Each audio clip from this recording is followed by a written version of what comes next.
Gujarat police માટે કે અન્ય રાજ્યના પોલીસ માટે સૌથી મોટો પડકાર કોઈ એક વિષય ઉપર કહેવા જઈએ તો કદાચ યોગ્ય ન હોય. આપણી જે કામગીરી છે સલામતી અને સુરક્ષાની, એમાં અલગ અલગ વિષયોનો સમાવેશ થઈ જાય છે.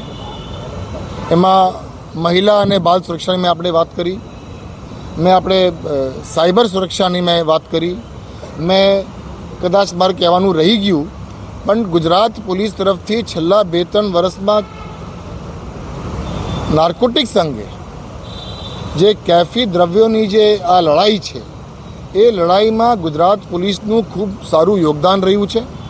અને આ તબક્કે ગુજરાત પોલીસના વડા તરીકે કેન્દ્રના જે અમુક સંસ્થાઓ છે જેને સાથે રહીને, દાખલા તરીકે નાર્કોટિક્સ કંટ્રોલ બ્યુરો છે, સેન્ટ્રલ આઈબી છે, કોસ્ટગાર્ડ છે, નેવી છે, એ તમામની સાથે સંકલન અને સંબંધમાં નાર્કોટિક્સની જે લડાઈ છે, નાર્કોટિક્સના જે ચેલેન્જ છે, જે પડકાર છે, એના માટે પણ ગુજરાત પોલીસ તરફથી ખૂબ અસરકારક કામગીરી થઈ છે. એટલે નાર્કોટિક્સની બાબત હોય, સાયબર ક્રાઇમની બાબત હોય, મહિલા સુરક્ષાની બાબત હોય, સિનિયર સિટીઝન્સની બાબત હોય, એ તમામ બાબતોમાં ગુજરાત પોલીસ અને પોલીસ સ્ટેશનની જે બેસિક પોલીસની ફંક્શનિંગ યુનિટ છે, જે ફંક્શનલ યુનિટ છે પોલીસ સ્ટેશન, એ પોલીસ સ્ટેશનની કામગીરીમાં સુધારા લાવવા માટે સતત પ્રયત્નશીલ હોય. અને ગુજરાત પોલીસની દરેક અધિકારી, દરેક કર્મચારીની અંદર કંઈક ને કંઈક પ્રતિભા છે, કંઈક ને કંઈક ક્ષમતા છે.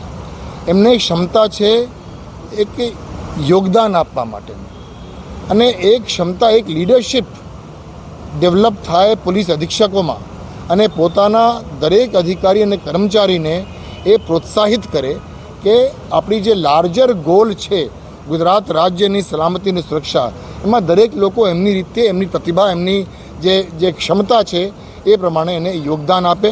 એટલે ટૂંકમાં મેં તમને જે વાત કરી કે અલગ અલગ પડકારો છે અને અલગ અલગ પડકારોનો સામના કરવા માટે અલગ અલગ વ્યવસ્થાઓ ગુજરાત પોલીસ તરફથી કરવામાં આવે છે. નાર્કોટિક્સ બાબતે સાહેબ એક રેડ કરે છે, પછી જે એક્શન જે લોકલ લેવલ પર લેવા જોઈએ, 1 કરોડનો સાહેબ લીગર પકડાય છે, પછી જે એક્શન લેવા જોઈએ સાહેબ, તો એ એક્શન પણ સાહેબ દેખાતા નથી બેસિકલી. અને એક જ પોલીસ ઓફિસર સાહેબ 10 વખત એસએમસી રેડ કરે છે, અને ત્યાં પીઆઈ હોય કે લોકલ હોય સાહેબ, ક્યાંય કોઈ એક્શન જ નથી લેવાતા. અને આજથી 4 વર્ષ પહેલાં સાહેબ એવું હતું કે 10,000ના કેસ હતો તો પીઆઈને બદલી નાખતા હતા. છેલ્લા 4 વર્ષથી તો સાહેબ આખી સિસ્ટમ જ બ્લોક થઈ ગઈ છે. તો સાહેબ એસએમસીને આપણે અલગ પોલીસ સ્ટેશન આપીએ છીએ, એને આપણે સ્પેસિફિક પ્રમોટ કરીએ છીએ, પણ એસએમસી એક્શન લે છે સાહેબ, એના પછી અહીંયા નેશનલ લેવલ પર તો કોઈ એક્શન છે જ નહીં સાહેબ. લોકલ લેવલ પર તો કશું જ એક્શન નથી. એક્શન પર રિએક્શન નથી પોલીસ તરફ. મારી પાસે હાલ આંકડો નથી, પરંતુ સ્ટેટ મોનિટરિંગ સેલ અથવા કોઈ પણ બહારી એજન્સી તરફથી જ્યારે ક્વોલિટી કેસ પ્રોહિબિશનનું કે જુગારનું કે નાર્કોટિક્સનું જ્યારે પણ કરવામાં આવે છે, દરેક કેસમાં ઇન્ક્વાયરી થાય છે.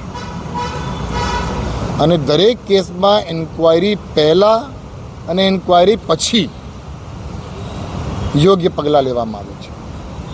આજે મારી પાસે આંકડો નથી, પણ કેટલા લોકોની સસ્પેન્શન થયું છે, કેટલા લોકોની બદલી થઈ છે, કેટલા લોકોમાં વિરુદ્ધમાં ગુનાઓ દાખલ થયા છે, એ દાખલાઓ છે જ, અને આપણે પગલાં લઈએ છીએ. Gujarat police is committed to the policy of prohibition of Gujarat government. એટલે એમાં કોઈ પણ જાતનું ઢીલાસ નથી. અને સ્થાનિક અધિકારીઓ તરફથી જે કે નિષ્કાળજી જ્યારે પણ આપણે ધ્યાન ઉપર આવ્યું છે ત્યારે આપણે પગલાં લીધા છે. ને there are umpteen examples of સસ્પેન્શન્સ.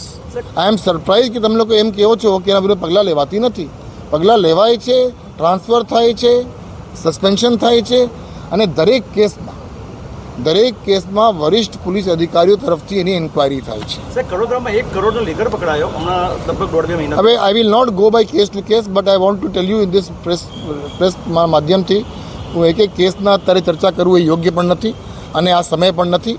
પરંતુ we are committed to the prohibition policy of the government of Gujarat and we are doing our best. Thank you very much.